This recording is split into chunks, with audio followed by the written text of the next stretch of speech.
Municipal polling ముంగిట నారాయణపేట జిల్లా మక్తల్లో political high tension కొనసాగుతోంది. ఆరో వార్డులో బీజేపీ కౌన్సిలర్ అభ్యర్థిగా పోటీ చేస్తున్న మహాదేవ్ ఆత్మహత్య చేసుకోవడం రాజకీయంగా అగ్గిరాజేసింది. మహాదేవ్ ఆత్మహత్యకి రాజకీయ ప్రత్యర్థుల వేధింపులే కారణమని, ముఖ్యంగా కాంగ్రెస్ నేతల బెదిరింపుల వల్లే ఆయన చనిపోయారని ఆరోపిస్తున్నారు బీజేపీ నేతలు.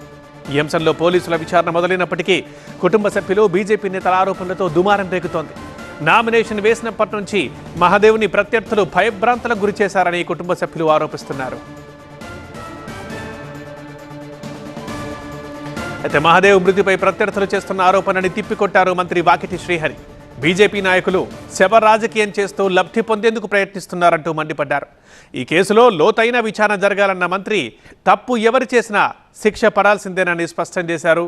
ఈ అంశంపై టీవీ9తో ఆయన ప్రత్యేకంగా మాట్లాడారు. మున్సిపల్ ఎన్నికల వేళ మక్తల్ పట్టణానికి సంబంధించిన 6వ వార్డు అభ్యర్థి ఆత్మహత్య రాజకీయంగా పెన్ను దుమారం రేపుతోంది. ఇదే అంశానికి సంబంధించి మనతో పాటు మాట్లాడడానికి మంత్రి వాకిటి శ్రీహరి ఉన్నారు. ఆయన అడిగి మరిన్ని వివరాలు తెలుసుకుందాం. అన్న, చెప్పండి, అసలు ఏం జరిగింది? ఇంత రాజకీయ దుమారంగా మార్చాల్సినటువంటి అవసరం ఏముంది? అసలు ఏం జరిగింది? ముందు చనిపోయిన మహాదేవ కుటుంబానికి నా ప్రగాఢ సానుభూతి తెలియజేస్తా ఉన్నా. మీడియా మాధ్యమాల ద్వారా, మీ ద్వారా ఒక విషయం మాత్రం నిజాన్ని నిగ్గు తేల్చే విషయం మాత్రం తెలియజేస్తా ఉన్నా. అసలు చనిపోవడానికి కారణం ఏందనేది ఇప్పటిదాకా తెలియరాలేదు. 3-4 రకాలుగా అనుకుంటా ఉన్నారు. డిపార్ట్మెంట్ ఎంక్వైరీ చేస్తుంది. ఖచ్చితంగా అది సహజ మరణమా, బలవత్ మరణమా, ప్రేరేపితమా ఏదనేది ఖచ్చితంగా బయటికి వస్తుంది. వచ్చేంతవరకు కంపల్సరీ అన్వాంటెడ్ కామెంట్స్ చేసి దీని నుంచి ఏదో లబ్ధి పొందే కార్యక్రమాలు సరైనవి కావు. 100% చెప్తా ఉన్న చట్టానికి అందరం సమానమే. వాళ్ళు ఏదైతే అలిగేషన్ చేశారో, ఊర్లో ఉన్న పెద్ద మనుషులు, ఊర్లో ఉన్న కాంగ్రెస్ కార్యకర్తలు లేదా మంత్రి ప్రోద్బలం వల్ల, హరాస్మెంట్ వల్ల ఆయన చనిపోయాడు అంటున్నారు. ఒకవేళ అదే నిజమైతే కూడా నేను ఈ రాష్ట్ర మంత్రిగా తెలియజేస్తా ఉన్నా, నేను కూడా చట్టానికి సమానమే, నేను కూడా శిక్షకు అర్హున్నే. ముందు అది తేలనివ్వండి, తేలిన తర్వాత శిక్ష పడితే కూడా సంతోషంగా స్వీకరిస్తా. ఈ జీవితంలో, ఈ 32 ఏళ్ళ రాజకీయ జీవితంలో వాకిటి శ్రీహరి అంటే ఏందో ఈ మక్తలికి తెలుసు, ఈ చందాపురంకి తెలుసు, ఈ యావత్ నేను కూడా ఈ మధ్యకాలం తెలంగాణకు కూడా తెలుసు. కానీ అన్నెసరీ దీన్ని ఇంకో కోణంలో ముందుకు తీసుకుపోయి ఏదో దీని ద్వారా కొంత ఇదవుతుందని చెప్పేసి అనుకుంటే అది తప్పు, అది కరెక్ట్ కాదు. ఈ విధంగా హరాస్మెంట్ ద్వారా చనిపోయేది నిజమైతే కూడా 100% ఎవరమైనా సరిపడా శిక్షకు బాధ్యులమే. ఖచ్చితంగా దీన్ని ముందు పూర్తి స్థాయిలో ఎంక్వైరీ చేయమని ప్రభుత్వంలో ఉన్న ఒక మంత్రిగా ఆదేశిస్తూ ఉన్నా.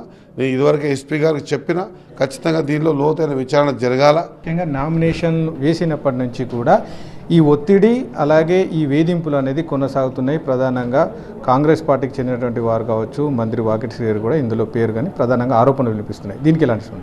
నేను అదే చెప్తా ఉన్నా కదా, నామినేషన్ ఎందుకు? ఆ బాబు నేను మొదటిసారి సెల్ ఫోన్లో చూసిన.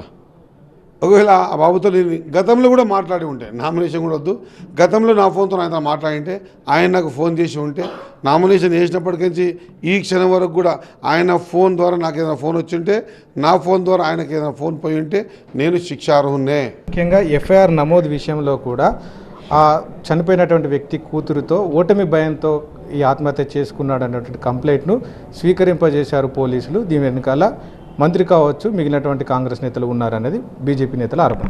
ఎన్నిసార్లు చెప్తున్నా, ఎవరు కూడా బిడ్డతో స్టేట్మెంట్ తీసుకొని చెప్పలేదు, లేదా బిడ్డకు కూడా చెప్పలేదు స్టేట్మెంట్ ఇవ్వమని. అప్పుడున్న పరిస్థితుల్లో భార్య ఏడుస్తుండొచ్చు, బిడ్డతో తీసుకుని ఉండవచ్చు, లేదా ఇప్పుడు భార్యతో తీసుకుని కూడా ఎంక్వైరీ చేయండి, వద్దంటలేం కదా. ఒక రోజు ఆగితే, ఒక మధ్యాహ్నం ఆగితే అన్నీ ఇప్పటికే 5-6 విషయాలు బయటకు వచ్చాయి. ఇంకొకసేపు ఆగితే అన్ని విషయాలు బయటకు వస్తాయి. ఈ మొత్తం అంశానికి సంబంధించి లోతైన దర్యాప్తు కొనసాగుతుంది.